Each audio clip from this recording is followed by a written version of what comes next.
राधे राधे दोस्तों, आप सभी का स्वागत है आपके अपने चैनल व्रत पूजन और कहानियाँ में। मैं आज आपको शरद पूर्णिमा की व्रत कथा सुनाने जा रही हूँ। शरद पूर्णिमा व्रत से जुड़ी एक पौराणिक कथा है। किसी नगर में एक साहूकार रहता था। उसकी दो बेटियां थी जो हर महीने में आने वाली पूर्णिमा का व्रत रखा करती थी। दरअसल इन दोनों बेटियों में बड़ी बेटी पूर्णिमा का व्रत तो पूरी विधि विधान से करती, लेकिन छोटी बेटी व्रत के नियमों का सही ढंग से पालन नहीं करती थी। ये बस व्रत के नाम पर खाना पूर्ति करती थी। साहूकार की दोनों बेटियां जैसे ही बड़ी हुई, पिता ने दोनों का विवाह कर दिया। बड़ी बेटी के घर समय पर स्वस्थ संतान ने जन्म लिया। वहीं छोटी बेटी को संतान तो हुई, लेकिन उसकी संतान ने जन्म लेने के तुरंत बाद दम तोड़ दिया। इस तरह छोटी बेटी के साथ ही लगातार 2 से 3 बार हो गया। फिर उसने एक ब्राह्मण को बुलाकर अपनी पूरी गाथा सुनाई और उसके उपचार के उपाय बताने के लिए कहा। ब्राह्मण ने उसकी सारी बात सुनी और कुछ प्रश्न भी पूछे। फिर कहा कि तुमने पूर्णिमा का व्रत तो किया है, लेकिन हमेशा अधूरा व्रत करती हो, इसलिए तुम्हें व्रत का पूरा फल नहीं मिल पा रहा है।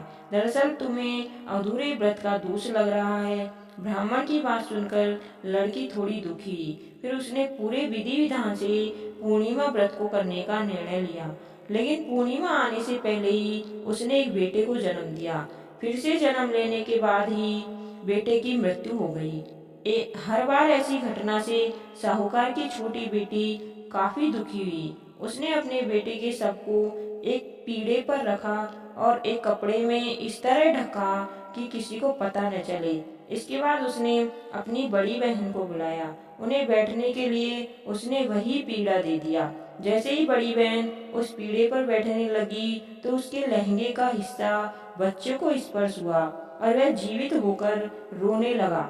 बच्चे के रोने की आवाज़ सुन बड़ी बहन घबरा गई। फिर छोटी बहन को उसने डांट लगाई। बड़ी बहन ने क्रोधित होकर कहा कि ये तुमने क्या किया? क्या तुम मुझ पर बच्चे की हत्या का कलंक लगाना चाहती हो? मेरे बैठने से अगर बच्चे की मृत्यु हो जाती तो? बहन के गुस्से को नियंत्रित करते हुए छोटी बहन ने उत्तर दिया, यह बच्चा तो मरा हुआ ही था दीदी, तुम्हारे स्पर्श से ही तो यह पुनर्जीवित हुआ है। हर पूर्णिमा पर जो तुम व्रत और तप किया करती थी, उसके कारण तुम्हें वरदान प्राप्त है और तुम पवित्र हो गई हो। दीदी, अब मैं तुम्हारी तरह शरद पूर्णिमा व्रत पर विधि विधान से पूजन करूंगी।